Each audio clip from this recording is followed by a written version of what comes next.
বিশ্বের বড় জাহাজের কথা আসছে আমাদের সবার মনে সর্বপ্রথম আসে টাইটানিকের কথা, কিন্তু সেটি ছিল শুধুমাত্র অতীত। বর্তমানে সাগরে বাঁচে টাইটানিকের থেকেও 5 গুণ বড় জাহাজ, যেটি কিনা 4টি ফুটবল খেলার মাঠের সমান, যার নাম ওয়াসিস অব দ্য সিস। এতদিন পৃথিবীতে সর্ববৃহৎ জাহাজ হিসেবে বিখ্যাত ছিল ফ্রিডম অব দ্য সিস। তার চেয়েও Oasis of the Seas 75 foot বেশি লম্বা। নির্মাণ শুরুর আগে রিয়াল ক্যারিয়ান একটি নির্মাণ প্রতিযোগিতার আয়োজন করেছিল। সেই প্রতিযোগিতায় বিশ্বের বিভিন্ন স্থান থেকে প্রায় 91,000 নাম সংরক্ষিত হয়। বিপুল সংখ্যক নাম থেকে অবশেষে ওয়াসিস অব দ্য সিস এই নামটি নেওয়া হয়।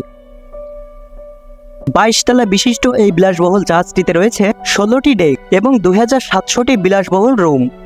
জাহাজটি একসাথে 6300 জন যাত্রী ধারণ করতে পারে।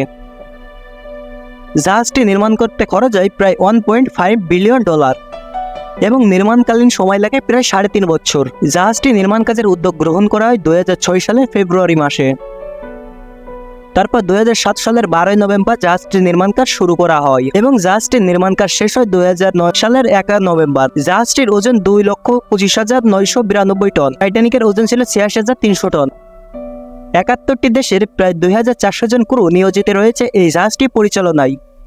দিনরাত 24 ঘন্টা ক্রুরা যাত্রী সেবায় বিভিন্ন ধরনের কাজ করে থাকে।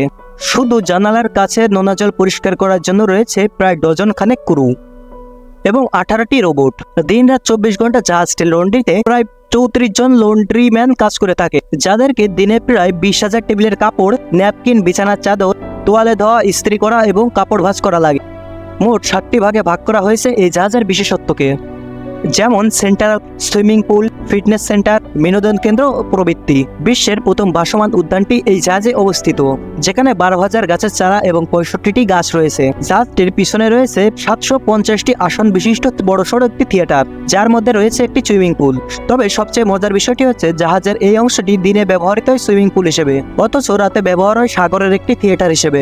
যারা সমুদ্রে সার্ফ করতে ভয় পান তাদের সার্ফিং করার জন্য বানানো হয়েছে জাহাজের মধ্যে 2টি সার্ফিং এরিয়া, একটি পূর্ণবয়স্কদের জন্য এবং একটি বাচ্চাদের জন্য।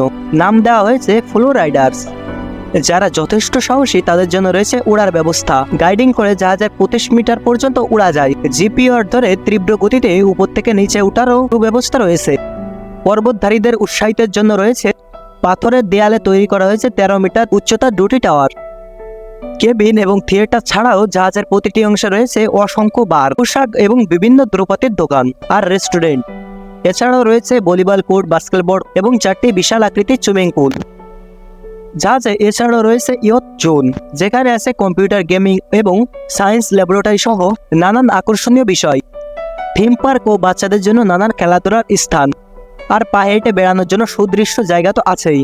যাত্রীদের ঘুম ভাঙার আগে থেকেই 8,700 জন যাত্রীদের খাবারের জন্য 26টি রান্নাঘরে রান্নার কাজ শুরু হয়ে যায়। এসব মালামাল প্রতি সপ্তাহে যে কোনো শহর থেকে জাহাজের ডেকে এসে পৌঁছায় এবং সেগুলো চাহিদার তালিকার সাথে মিলিয়ে নির্দিষ্ট স্থানে রাখা হয়। বিলাসবহুল এই জাহাজে চড়ে ক্যারিবিয়ান সাগরের বুকে চড়ে বেড়াতে চাইলে আপনাকে গুনতে হবে $1,458 এবং বিকল বিশিষ্ট সমুদ্রের দিকে মুখ করার সমুদ্র ভাড়া $2,200। মোট 9 রাত 9 দিন উত্তর ক্যারিবিয়ান সাগরের বুকে আপনি এই জাহাজে করে চড়ে বেড়াতে পারবেন। তবে এই জাহাজে যাত্রী হতে হলে আপনাকে 2 বছর আগে থেকে বুকিং দিতে হবে। ইন্টেনসিভ কেয়ার ইউনিট সহ এই জাহাজে মোট 3 জন ডাক্তার আছে। ইন্টেনসিভ কেয়ার ইউনিটে একজন মানুষের যাবতীয় চিকিৎসা দেওয়ার ব্যবস্থা আছে। এমনকি হার্ট অ্যাটাক হলেও তার যাবতীয় চিকিৎসার ব্যবস্থা আছে। বিশেষ প্রয়োজনের জাহাজের ডাক্তার এবং ক্যাপ্টেনকে জাহাজটির দিক পরিবর্তন করে নিকটস্থ বন্দরে দাঁড় করে নেওয়ার ক্ষমতা দেওয়া আছে। এমনকি রোগীকেই হেলিকপ্টারে করে স্থানান্তর করারও সুব্যবস্থা রয়েছে। তো বন্ধুরা, এই ছিল বিশ্বের সবচেয়ে বড় জাহাজ নিয়ে আমাদের আজকের ভিডিওটি কেমন লাগছে সেটি অবশ্যই কমেন্ট করে জানাবেন এবং ভিডিওটি ভালো অবশ্যই একটি লাইক করে দেবেন এবং চ্যানেলে নতুন হয়ে থাকলে চ্যানেলটি অবশ্যই সাবস্ক্রাইব করবেন।